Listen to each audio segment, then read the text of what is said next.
रवि एक लेखक था। शहर के शोर शराबे और प्रदूषण से दूर वह अपनी नई रहस्यमयी किताब के लिए एक शांत जगह की तलाश में था।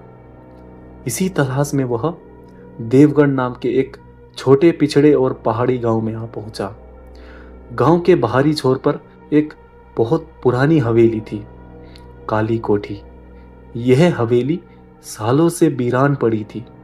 इसकी दीवारें जर्जर हो चुकी थी और उन पर जंगली लताएं उगाई थी। जब रवि ने गांव के सरपंच से उस हवेली को कुछ महीनों के लिए किराए पर लेने की बात कही, तो सरपंच का चेहरा पीला पड़ गया।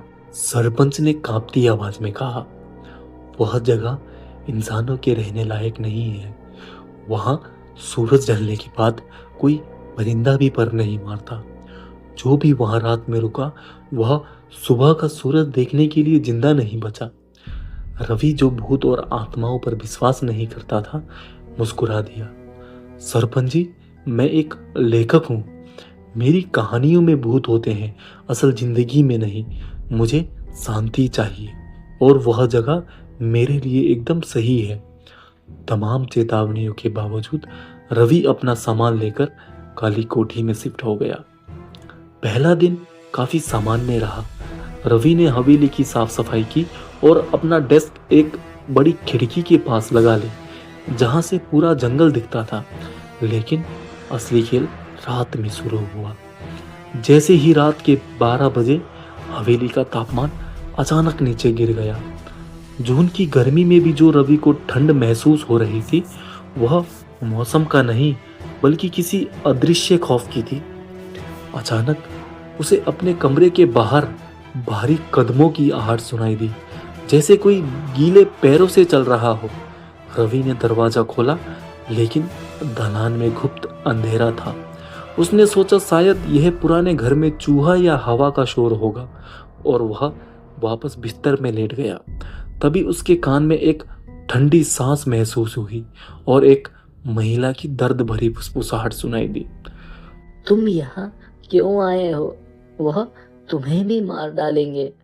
रवि झटके से उठा और उसने पूरे कमरे की बत्ती जला दी। कमरा बिल्कुल खाली था। रवि उस रात एक पल के लिए भी सो नहीं पाया। अगले दिन रवि ने हवेली का कोना कोना छान मारा। पहली मंजिल की आखिरी छोर पर एक कमरा था, जिस पर एक भारी जंग लगा ताला लगा था। सरपंच ने बताया था वह हवेली की मालकिन कमला का कमरा था, जिसकी 100 साल पहले रहस्यमयी हालत में मौत हो गई थी। रात फिर घिर आई। आज हवा में एक अजीब सी सड़ांध थी, जैसे कोई मांस सड़ रहा हो। रात के ठीक 3 बजे रवि की नींद एक जोरदार धमाके से खुली। वह आवाज उसी बंद कमरे से आई थी। रवि ने टॉर्च उठाई और कांपते हाथों के साथ उस कमरे की तरफ बढ़ा। जब वह उस कमरे के पास पहुंचा तो उसकी आंखें फटी रह गई।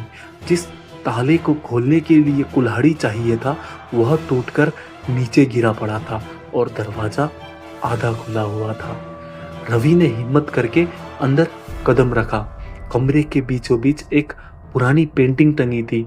पेंटिंग में एक बेहद खूबसूरत महिला थी, लेकिन उसकी आंखों से लाल रंग बह रहा था, जैसे वह सचमुच खून के आंसू रो रही हो।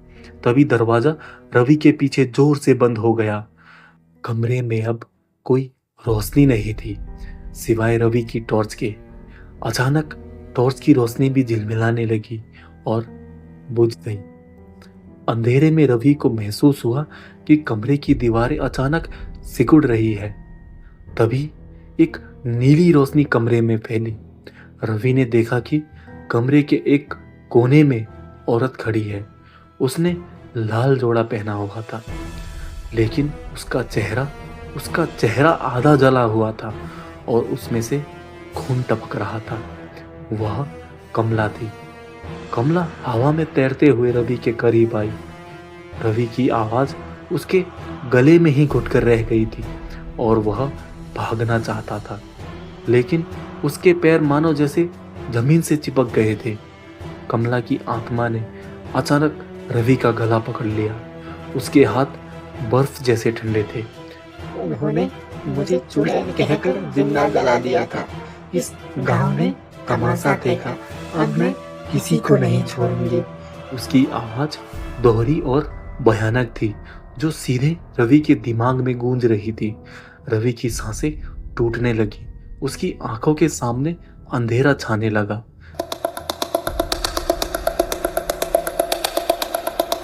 अपनी आखिरी ताकत बटोरकर रवि ने अपना गला किसी तरह छुड़ाया। तभी एक दिल दहला देने वाली चीख के साथ कमला की आत्मा पीछे हटी। रवि मौके का फायदा उठाकर दरवाजा तोड़ते हुए बाहर भागा। दूसरे दिन रवि फिर से उस कमरे में गया और कुछ ढूंढने लगा। उसे पुराने दीमक लगे रैक के पीछे एक गुप्त दराज मिली। उस दराज में एक लाल मखमल में लिपटी हुई डायरी थी। पन्ने पीले पड़ चुके थे और स्याही कई जगहों पर फैल चुकी थी। वह डायरी किसी और की नहीं बल्कि उसी हवेली के पुराने मुनीम दीनानाथ की थी। रवि ने जब उन पन्नों को पलटना शुरू किया तो देवगढ़ का एक ऐसा घिनौना सच बाहर आया जिसने उसके रोंगटे खड़े कर दिए। डायरी में लिखा था कि कमला कोई चुड़ैल नहीं बल्कि एक बेहद खूबसूरत और दयालु औरत थी। उसकी शादी देवगढ़ के क्रूर जमींदार ठाकुर भवानी सिंह से हुई थी। कमला को जड़ी बूटियों का बहुत ज्ञान था और वह छुप छुप कर बीमार ग्रामीणों का इलाज करती थी। लेकिन शादी के 10 साल बाद भी जब वह मां नहीं बन पाई तो ठाकुर ने उस पर ताने कसने शुरू कर दिए। ठाकुर दूसरी शादी करना चाहता था, लेकिन कमला के रहते यह संभव नहीं था। तभी ठाकुर ने एक खौफनाक साजिश रची। उसने गांव में अफवाह फैला दी कि कमला रात के अंधेरे में काला जादू करती है और गांव के बच्चों की बलि देकर अपनी जवानी बरकरार रखती है। एक रात जब गांव में एक महामारी के कारण 2 बच्चों की मौत हुई तो ठाकुर ने भीड़ को भड़का दिया। अमावस की उस खौफनाक रात को पूरे गांव ने हवेली को घेर लिया। कमला चीखती रही, गिड़गिड़ाती रही कि वह बेकसूर है, लेकिन किसी ने उसकी एक ना सुनी। ठाकुर ने खुद उसे हवेली के उस कमरे में जंजीर से बांधा और बाहर से ताला लगा दिया। फिर पूरे कमरे में मिट्टी का तेल छिड़क कर आग लगा दी। डायरी का आखिरी पन्ना मुनीम के कांपते हाथों से लिखा गया था, आज हमने एक इंसान को नहीं बल्कि अपनी इंसानियत को जलाया है। उस आग के लपटों के बीच से कमला की चीख नहीं बल्कि गालियां आ रही थी। उसने मरते मरते श्राप दिया कि देवगढ़ की मिट्टी कभी सुकून नहीं देखेगी। मुझे डर है वह वापस आएगी। डायरी पढ़ने के बाद रवि का दिमाग सुन्न हो गया था। उसे लगने लगा हवेली उसे अंदर ही अंदर निगल रही है। उस शाम जब वह आईने के सामने खड़ा होकर अपना चेहरा धो रहा था तो अचानक कुछ ऐसा हुआ जिसने उसकी नसों में खून जमा दिया। रवि ने तौलिए से अपना चेहरा पोंछा, लेकिन आईने में जो उसका अक्स था उसने चेहरा नहीं पोंछा। आईने के अंदर खड़ा रवि बस एक भयानक और क्रूर मुस्कान के साथ उसे घूर रहा था। रवि चीखते हुए पीछे हटा। आईने पर अचानक खून की बूंदें उभरने लगी जो एक शब्द बना रही थी, बचकर कहाँ जाओगे। हवेली में अब हवा का रुख बदल चुका था। रसोई में जब रवि ने खाना पकाने के लिए चावल का डिब्बा खोला तो उसमें चावल की जगह अनगिनत सफेद कीड़े रेंग रहे थे। दीवारों से किसी के नाखून खुरचने की आवाज आने लगी। रात ढलते ही हवेली के लंबे गलियारे में परछाइयां नाचने लगती है। रवि को महसूस हुआ कि वह हवेली में अकेला नहीं है। उसके आसपास कई अदृश्य लोग चल रहे हैं जिनकी फुसफुसाहटें उसके कानों में जहर घोल रही थी। जब रात के 3 बजे बंद कमरे का दरवाजा एक धमाके से खुला तो रवि सिर्फ एक भूत से नहीं बल्कि एक सदी पुराने दर्द से टकराने वाला था। अंदर कदम रखते ही कमरा बिल्कुल वैसे ही बदल गया जैसे वह 100 साल पहले था। रवि के आंखों के सामने समय पीछे जा चुका था। उसने देखा कि कमरे में आग की लपटें उठ रही है। बीचों बीच कमला जंजीरों से बंधी तड़प रही है। उसकी त्वचा पिघल रही थी। बालों से जलने की भयानक बदबू आ रही थी। रवि वह बदबू और आग की तपस असल में महसूस कर सकता था। उसका दम घुटने लगा। तभी आग गायब हो गई और वह जली हुई लाश हवा में उठ खड़ी हुई। आधी जली हुई खोपड़ी और लटकते मांस के साथ कमला रवि की तरफ बढ़ी। तुम भी यह तमाशा देखने आए हो? उसकी आवाज में ऐसा दर्द और गुस्सा था कि खिड़की के शीशे चटक गए। उस रात कोई मुझे बचाने नहीं आया, आज तुम्हें कोई बचाने नहीं आएगा। इतना कहते हुए कमला ने जैसे ही अपना जला हुआ हाथ रवि के सीने में घुसाया, उसे लगा जैसे उसके दिल पर किसी ने बर्फ की सिल्ली रख दी हो। उसका पूरा शरीर लकवाग्रस्त हो गया हो। उसी पल रवि के माँ का दिया हुआ हनुमान जी का लॉकेट उसके कपड़ों से बाहर आ गिरा। लॉकेट की धातु से एक हल्की चमक उठी, जिससे कमला का हाथ झुलस गया और वह दर्द से चीखती हुई पीछे हटी और रवि को भागने का मौका मिल गया। रवि हवेली की सीढ़ियों से लुढ़कता हुआ बाहर भागा, लेकिन बाहर का नज़ारा और भी खौफनाक था। हवेली से गांव तक जाने वाला रास्ता एक घने जंगल से होकर गुजरता था। आज वह जंगल किसी कब्रिस्तान से कम नहीं लग रहा था। अमावस का गहरा अंधेरा था। पेड़ों की सूखी टहनियां ऐसे लग रही थी जैसे जले हुए काले हाथ हो, जो रवि को पकड़ने के लिए आगे बढ़ रहे हो।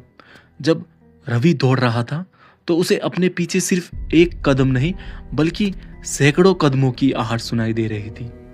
ये उन सभी लोगों की आत्माएं थी जो पिछले 100 सालों में कमला का शिकार बने थे। वो सब चीख रहे थे, रुक जाओ, हमारे पास आओ। अचानक रवि का पैर एक जड़ से टकराया और वह लड़खड़ाकर गिर पड़ा। उसने पलटकर देखा तो धुंध के बीच कमला हवा में तैरती हुई उसकी तरफ आ रही थी। उसके पीछे पूरा जंगल जैसे जल रहा था। रवि ने हिम्मत नहीं हारी। वह उठा और बेतहासा भागा। वह तब तक नहीं रुका जब तक उसे गांव के मंदिर की घंटियों की आवाज सुनाई नहीं दी और वह मंदिर की सीढ़ियों पर गिरकर बेहोश हो गया। सुबह जब आंख खुली तो गांव वाले उसे घेर कर खड़े थे।